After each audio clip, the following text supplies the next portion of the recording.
اس لیے نماز میں اللہ اکبر اللہ اکبر اللہ اکبر اللہ اکبر. حدیث مبارکہ میں آتا ہے کہ مومن جب مسجد میں داخل ہو تو اس کے دل کے اوپر اللہ تعالیٰ کی جلالت شان کا اثر ہونا چاہیے. حضرت علی عنہ مسجد میں داخل ہوتے تھے رنگ پیلا ہو جاتا تھا. کسی نے کہا حضرت بڑی بڑی جنگوں کے موقع پہ آپ نہیں گھبراتے اور مسجد میں جاتے ہوئے آپ پہ گھبراہٹ ہوتی ہے. وہ فرمانے لگے تجھے پتہ ہے میں کس شہنشاہ کے دربار میں داخل ہو رہا ہوتا ہوں. تو مومن یہ سمجھے کہ میں اس شہنشاہ حقیقی کے دربار میں داخل ہو رہا ہوں، لہذا مسجد میں داخل ہوتے ہوئے اس کے اندر عاجزی ہو اور اللہ تعالیٰ کی کبریائی کا اس کے اوپر ایک غلبہ ہونا چاہیے. اس لیے نماز کو خشوع خضوع سے پڑھنا، اس کے ارکان کو تعدیل کے ساتھ ادا کرنا یہ ضروری ہے. تو ایک ہے اللہ تعالیٰ کی شان کبریائی کا اظہار، وہ نماز میں ہوتا ہے. اور یہ نماز اتنی ضروری کہ فرمایا اگر تم حالت جنگ میں ہو، تم دشمن پہ حملہ کر رہے ہو، دشمن تمہارے اوپر حملہ کر رہا ہے، اس حال میں بھی تم اپنی نماز نہیں چھوڑ سکتے، ادا کرنی پڑے گی. شریعت نے طریقہ بتایا، کچھ لوگ نماز ادا کریں، کچھ لوگ دفاع کریں، پھر دفاع والے نماز ادا کریں اور باقی لوگ نماز ادا کر لیں.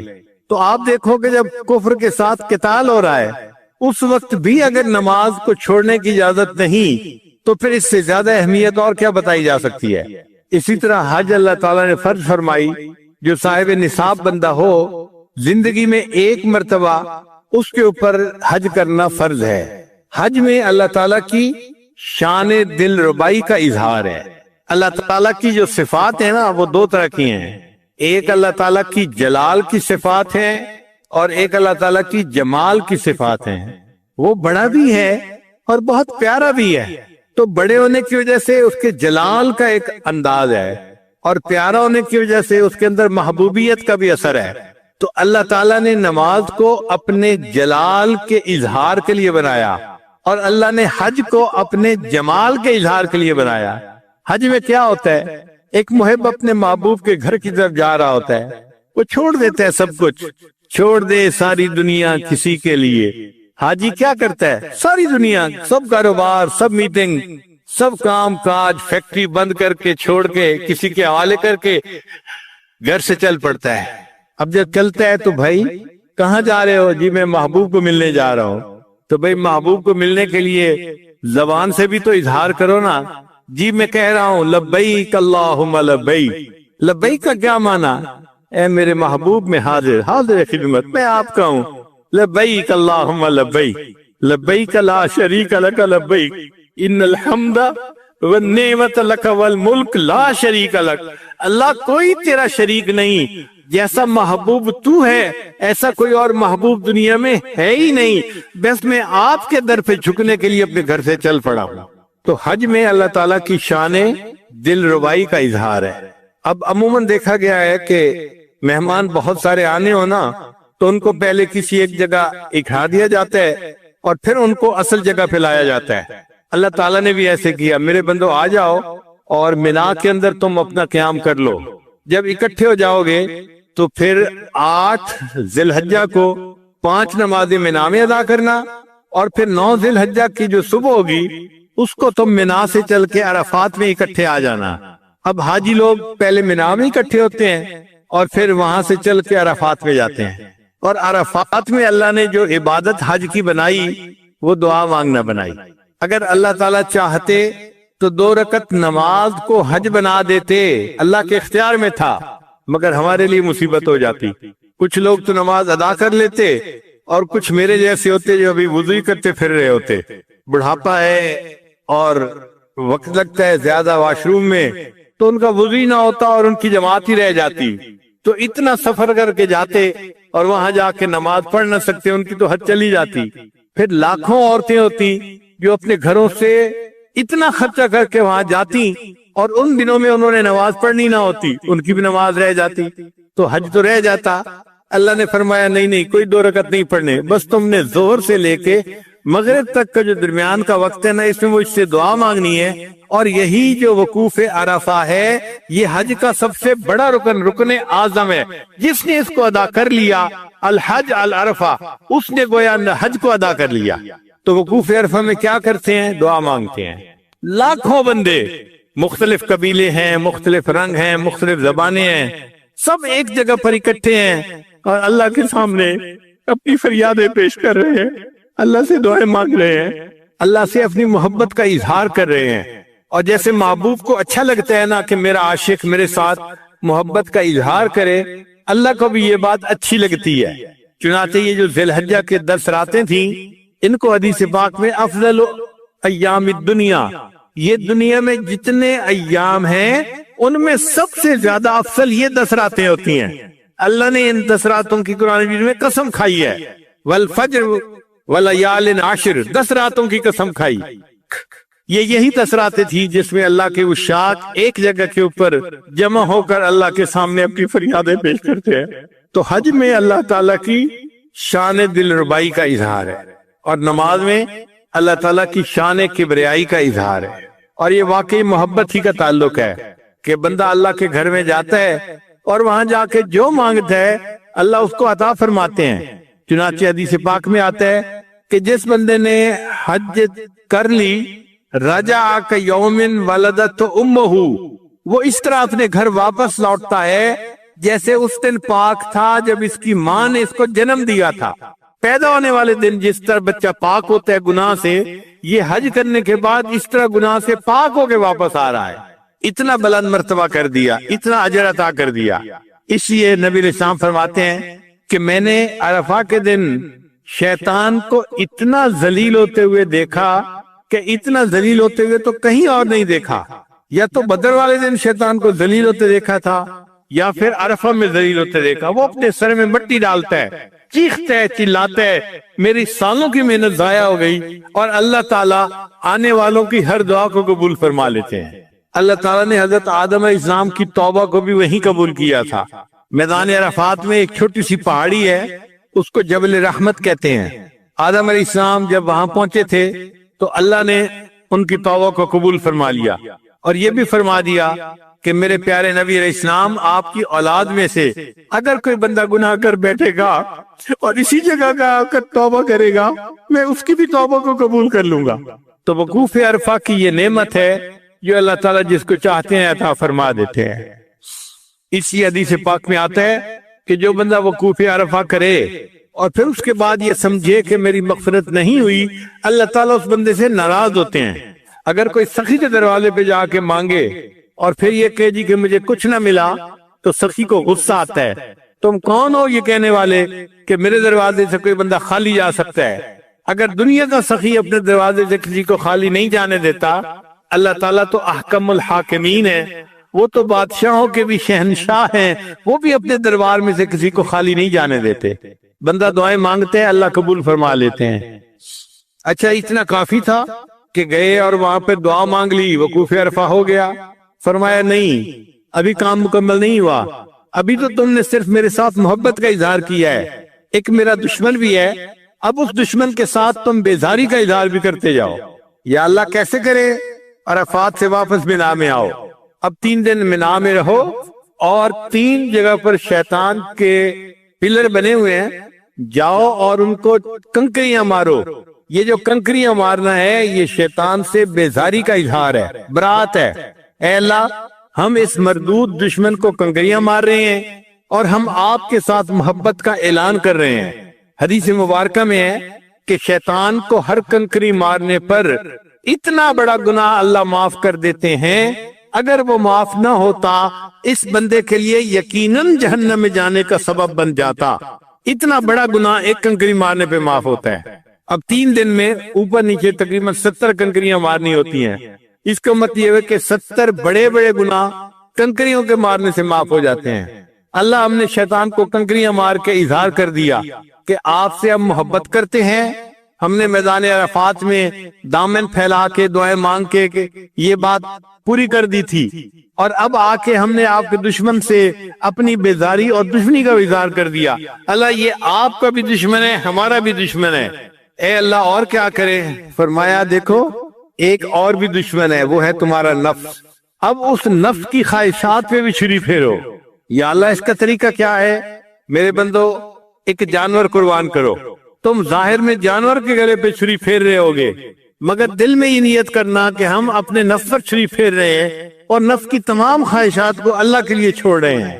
اب جب قربانی بھی کر لی، اللہ فرماتے ہیں اب تم نے محبت کا کامل اظہار کر دیا، اب آؤ میرے دیدار کے لیے، کیونکہ میں تمہارا دل ربا ہوں نا، میرے اندر شان دل ربائی ہے، محبوبیت ہے۔